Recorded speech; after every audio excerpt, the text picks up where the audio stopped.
Welcome back, fellow prospectors. Here is another video for our video series, and we're focusing today on resources and mining. Let's get started. We briefly introduced some of this stuff on a previous video, but today we'll be focusing more on it in a bit more depth. Okay, so we're going to find our workers. We're going to touch on a few things. Okay, first of all, we're touching on above ground resources. You'll see on the map that there's some stone. Okay, stone is an above ground resource. It does need to be mined before you can even put a building on that plot. The same goes for wood, which you can see on the map. This needs to be mined before a building can go there. Another thing to keep in mind is when it comes to above ground resources like wood and stone, the amounts will be given at the top, whereas underground resources may not. Now, mining them, I'm back on a lot here that has some clay. I have two workers. There's two things you can do here. You can either mine by hand or you can mine using the proper tools. We're going to do both. So I'm going to have one worker mine by hand because he doesn't have the tools, and one worker mine using his tools because he has the proper ones. A couple things to keep in mind here. We're going to take a look at them working, and you may notice that one of them is mining a lot more than the other. That's because he's using the required tools or the proper tools, and therefore can mine at a more efficient rate. Anything that you're mining on a plot that you rent will get stored in the storage on the lot. And that has an unlimited weight, but it only has 12 spots. So anything that you mine will just get automatically stored there. Now, how about a lot that we don't own? Hey, we're going to go get one of our workers to come on over to mine some stuff over here. And we're going to fast forward. Here he is. He's ready to work. Okay, so he does have the necessary tools, which we can go ahead and he can work with them.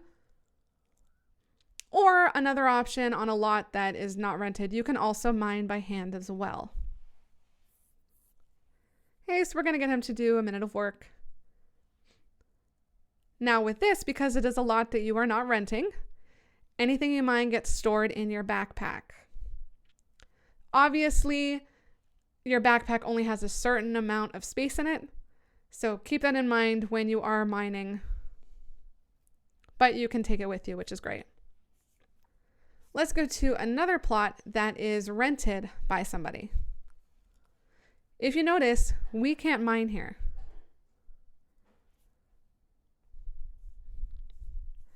However, if there are work orders on the lot, you can go ahead and do a job. You'll be getting paid whatever they want to pay you, but you will not get any resource. And now we go to another lot here so we can show that at the top it has all the resources mentioned. You will notice that there is a bunch of different resources with question marks underneath. Now what that means is that those resources have not yet been explored. Because this is a plot that is currently rented, we can't explore them, only the renter can. But what happens is when you do explore those underground resources, it's either going to turn gray because there's none on there, or it's going to give you an amount of what is actually on the lot. So above ground resources will tell you how much there is. Underground resources may need to be explored. So something to take into account is when you're wanting to rent a plot, make sure that it's either been explored or you explore it so you don't assume that there are some resources that may not actually be present. Other things I want to tell you about are mining. So here, if you look on our plot, we have some gold that can be mined. When it comes to gold, only one worker can mine at a time. All other resources on the plot can be mined 3 workers at a time. Now, if we went out and let's say looked at a gold mine, okay, a gold mine is able to have 6 workers work at a time. So you automatically increase the efficiency of mining gold on your plot. Of course, you need gold on your plot in order to put a gold mine on it. And if we went to another mining source such as a clay quarry, you will notice that instead of the original 3 that could mine that resource, you can now have 6 people mining it. Again, in order to have anything like a clay quarry, a gold mine, any type of mine itself does have to have that resource on the plot. And that's it. So we've covered resources and mining in this episode. Stay tuned for our follow-up episodes, and don't forget to click subscribe so that you can stay up to date with all our latest videos. This video was narrated by Jenny of EOS Very Cool. See you next time.